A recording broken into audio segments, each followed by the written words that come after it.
Friends, सो इस video से हम टाइप ऑफ मैट्रिसेस देखेंगे। बेसिकली टाइप ऑफ मैट्रिसेस में क्या होता है कि हम मैट्रिक्स को कितने भागों में क्लासिफाइड कर सकते हैं, बेसिकली वो हम देखते हैं। तो चलिए देखते हैं। फर्स्ट हमारा है कॉलम मैट्रिक्स। एनसीईआरटी बुक आपको दिख रहा होगा, कॉलम मैट्रिक्स।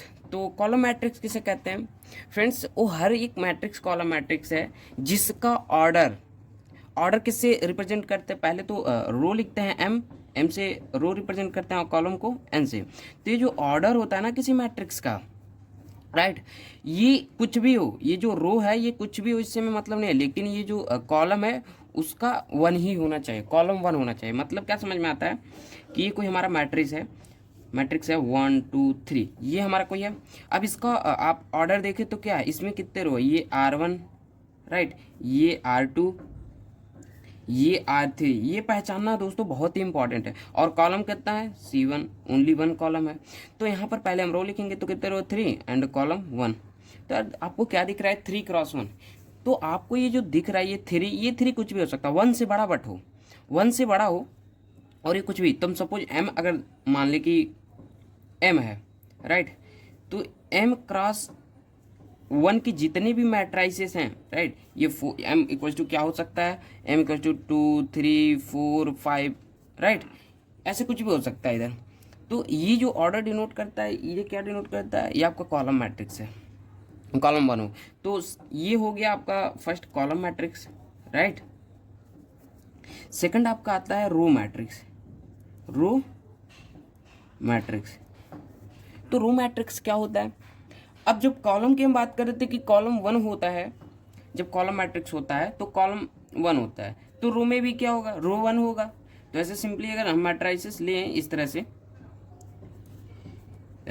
एग्जाम्पल 1 2 3, तो यहाँ पर रो कितना है दोस्तों? 1 है, रो 1 है, रो 1 ही होगा। अगर रो मैट्रिक्स का बात करेगा तो रो 1 होगा। और कॉलम कुछ भी हो सकता है, 1 से बड़ा कुछ भी हो सकता है, C1, ये C2, ये C3। तो आपको दिख रहा है, मतलब कॉलम ऐसे कितने भी हो सकते हैं। तो इसका ऑर्डर क्या हो जाएगा यदि हम देखते हैं तो ये क्या हो जाएगा? 1x3, ये ऑर्डर हो गया। ऑर्डर दोस्तों बहुत ही इंपॉर्टेंट है, ऑर्डर को आपको मेहनत से समझना पड़ेगा। अब ये हो गया इसका ऑर्डर 1x3। तो यहाँ पर क्या है? ये 1 क्या है? आपका रो है कि नहीं? तो ऐसे अगर हम देखें तो ऐसे वो हर एक मैट्रिक्स हो जाएगा जिसका रो तो 1 ही होगा, बट जो कॉलम कितना भी हो सकता है। एन से रिप्रेजेंट करते तो हम एन लिख लेते हैं, राइट। यार देखो, ये समझना है, ये कोई एग्जाम में नहीं पूछा जाता कि भाई बता दो हमें रो मैट्रिक्स क्या होता है, कॉलम मैट्रिक्स। ये आपको बस समझना है, आपको पहचानना है कि अच्छा हाँ इसे रो कहते हैं, इसे कॉलम कहते हैं।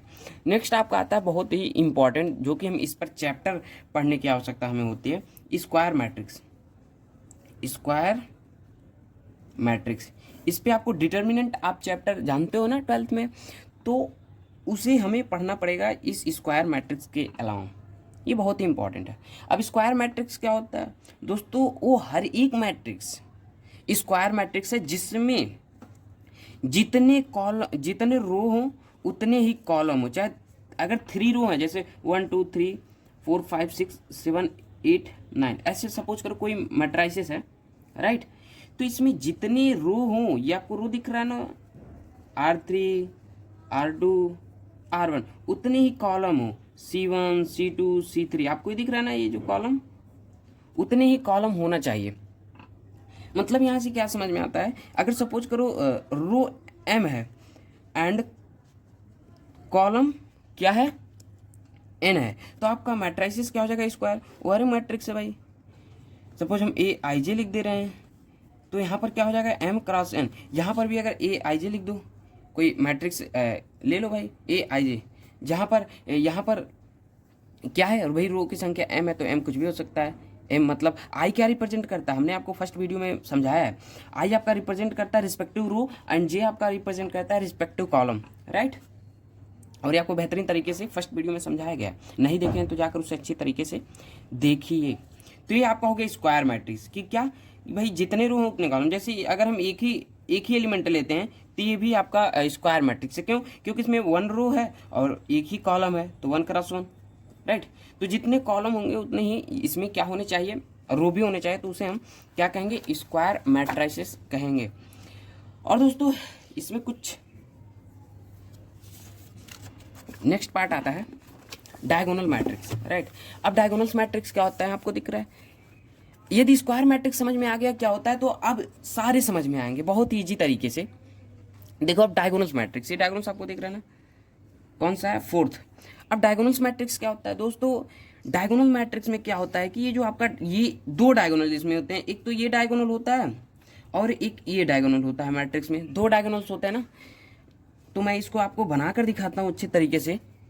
1 2 3 1, दोस्तों रुक जाओ एक सेकेंड है, 1 2 3 4 5 6 7 8 9, ये आपका सपोज करो कोई मैट्रिसेस है, तो ये जो आपको 1 5 एंड 9 दिख रहा है ये आपका एक डायगोनल है, और ये 7 5 एंड 3 जो दिख रहा है ये आपका एक डायगोनल है कि नहीं। बट ये जो डायगोनल है दोस्तों, ये जो 1 5 9, इसे हम प्रिंसिपल डायगोनल्स कहते हैं।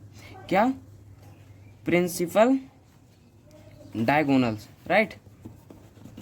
आपको समझ में आ रहा होगा फ्रेंड्स, प्रिंसिपल डायगोनल्स, ठीक है, इसे हम प्रिंसिपल डायगोनल्स कहते हैं। तो आपको यदि ये, तो हम डायगोनल्स मैट्रिक्स की बात कर रहे थे, यदि ये जो आपको दिख रहा है 150 ये कोई नंबर हो, राइट, ये कोई 1 सपोज करो 159 है, बट इसके इधर इधर जो आपको ये जो आपको दिख रहा है ये कहाँ हो, 0 हो, तो ये डायगोनल्स मैट्रिक्स है। यदि हम प्रिंसिपल को छोड़ दें, ये प्रिंसिपल को यहाँ पर ये नॉन जीरो नहीं होना चाहिए, और इसके अलावा जितने भी एलिमेंट हो, चाहे वो ये हो 0 2 0 3, ये डायगोनल्स आपको ये दिख रहा है ना, ये नॉन जीरो मतलब जीरो हो ही ना, ये जीरो ना हो, उसके अलावा सारे एलिमेंट जीरो हो, जितना भी बड़ा मैट्रिक्स आप ले लो, चाहे वो m क्रॉस n का ही क्यों ना हो, ओनली जो a i j, जो यहाँ पर i इक्वल टू j वाले जो एलिमेंट है ना वो जीरो नहीं। ये क्या होता है, a और i j, जैसे यहाँ पर ये कौन सा पोजीशन है, ये 1 1 है ना, तो यहाँ पर i और j भी समान है, यहाँ पर क्या है a 2 2 है, यहाँ पर भी i और j समान है, तो हम क्या कह सकते हैं, i j जो समान वाले ये डायगोनल्स हैं ये जीरो नहीं होंगे। उसके अलावा चाहे ये i इससे j से बड़ा हो, चाहे i j से छोटा हो, इस केस में क्या होगा, जितने भी एलिमेंट होंगे जीरो, ये जीरो नहीं होगा दोस्तों, ये जीरो नहीं होगा। इसके अलावा जितने भी एलिमेंट आपको दिखेंगे ये जीरो होंगे। आई होप आपको ये अच्छी तरीके से समझ में आया होगा। यदि ये समझ में आ गया तो नेक्स्ट चलते हैं, राइट। और यदि एक ही एलिमेंट हो आपको, ये भी स्क्वायर मैट्रिक्स पे डिफाइन किया जाता है दोस्तों, ये जो डायगोनल मैट्रिक्स है ये स्क्वायर मैट्रिक्स पे ही डिफाइन होगा। ऐसे नहीं कि हम ले ले भाई इस तरह से 1 2 3 4 5 6, ये स्क्वायर मैट्रिक्स नहीं है। क्यों, क्योंकि इसका ऑर्डर कितना है, कॉलम 3 है, और रो कितने, रो 1 1 1 और 2, 2 रो हैं एंड 3 कॉलम है, 1 2 3 है कि नहीं, 3 कॉलम है। तो यहाँ पर जब 3 कॉलम तो 2 क्रॉस 3, अभी 2 क्रॉस 3 में यहाँ डायगोनल्स कोई बन रहा है, ये एलिमेंट से बनना चाहिए। आप ऐसे नहीं कि ऐसे इसमें ये रेक्टेंगुलर है तो ऐसे पार, नहीं, आपको ये एलिमेंट से बनना चाहिए। नहीं बन रहा है दोस्तों, ये इधर आ जा रहा है तो बन नहीं रहा है, तो हम इस पर डिफेंड नहीं कर सकते, ये ओनली स्क्वायर मैट्रिक्स के लिए होता है। तो स्क्वायर मैट्रिक्स तो ये भी है, 4 भी है और ये 2 भी है, इस तरह से, क्योंकि 1 क्रॉस 1 है ऑर्डर, ये भी स्क्वायर मैट्रिक्स है। हाँ, ये भी क्या है, डायगोनल्स मैट्रिक्स है। कोई पूछे तो आपको कंफ्यूज नहीं होना है, राइट। अब आपका नेक्स्ट क्या आता है, नेक्स्ट आपका scalar matrix, right.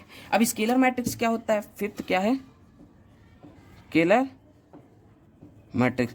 Scalar matrix क्या होता है दोस्तों, यदि हम आपको इसे डिफाइन करें तो सिंपल, यदि डायगोनल्स आपको समझ में आ गया तो सेम ये भी है।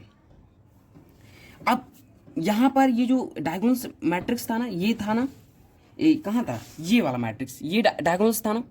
अब इसमें हम इसी को स्केलर मैट्रिक्स कहेंगे कब, जब ये जो आपको 1 5 9 दिख रहा है यदि सेम हो जाए, जैसे यदि ये 1 है तो ये 1 हो जाए, ये 1 हो जाए, यदि ये 2 है तो ये 2 ये 2 ये 2, यदि ये 3 है तो ये 3 ये 3 ये 3, मतलब ये के ये के ये के, माइनस के हो तो माइनस के माइनस के, या कुछ भी हो, ये डायगोनल सेम हो और इसके ऊपर नीचे एलिमेंट्स जीरो हो सेम। यदि मैं बताऊं तो ये के ये के, इसके अलावा ये जितने भी एलिमेंट हैं फ्रेंड्स ये जीरो, जैसे डायगोनल्स मैट्रिक्स था, बट यहाँ पर केस क्या है, ये सेम होना चाहिए। ये एलिमेंट आपके के चाहे ये माइनस के हो चाहे कुछ भी हो, बट यार ये सेम होना चाहिए, तो हम इसे स्केलर मैट्रिक्स कहेंगे। यार बस समझना है इसे, राइट।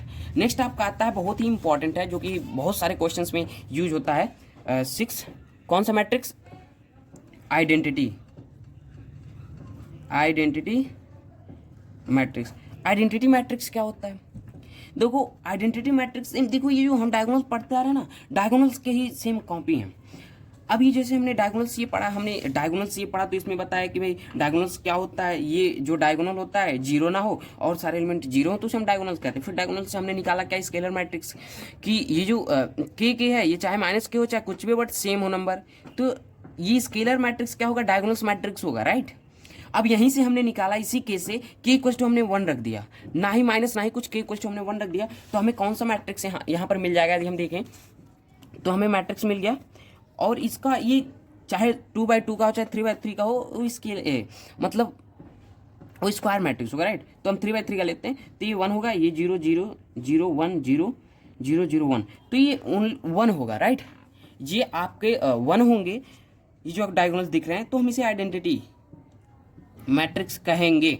आई होप आपको समझ में आ गया होगा, डायगोनल समझ में आ गया तो सारा समझ में आ जाएगा। नेक्स्ट आपका आता है जीरो मैट्रिक्स। 7 कौन सा है, जीरो मैट्रिक्स। भाई जीरो मैट्रिक्स किसे कहेंगे, इसे हम यूनिट मैट्रिक्स भी कहते हैं। जो 1 1 है, भाई 1 है तो 1 को क्या कहते हैं, यूनिट, तो हम इसे यूनिट मैट्रिक्स भी कहते हैं, राइट। अब आता है जीरो मैट्रिक्स। जीरो मैट्रिक्स हम किसे कहते हैं, भाई जिसमें जीरो ही बस हो, ये जीरो हो जाए, ये जीरो हो जाए, ये जीरो हो जाए, तो सारा जब जीरो ही हो जाएगा तो आंसर तो जीरो ही आएगा जब सॉल्व करेंगे बाद में। तो ये 0 0 0, अब ये कितने बाय कितने का भी हो, ये जीरो मैट्रिक्स होता है। इस पर कोई रिस्ट्रिक्शन नहीं है फ्रेंड्स, इस पर कोई रिस्ट्रिक्शन नहीं है कि ये 2/2 का हो, 3/3 का, ये इस तरह से भी होगा, ये इस तरह से भी आपका दिखेगा 0 0 0 0 0 0। तो जीरो क्योंकि जीरो ही है सारे, तो जीरो कितने बाय कितने का ऑर्डर हो सकता है कि नहीं। आई होप आपको ये समझ में आया होगा दोस्तों।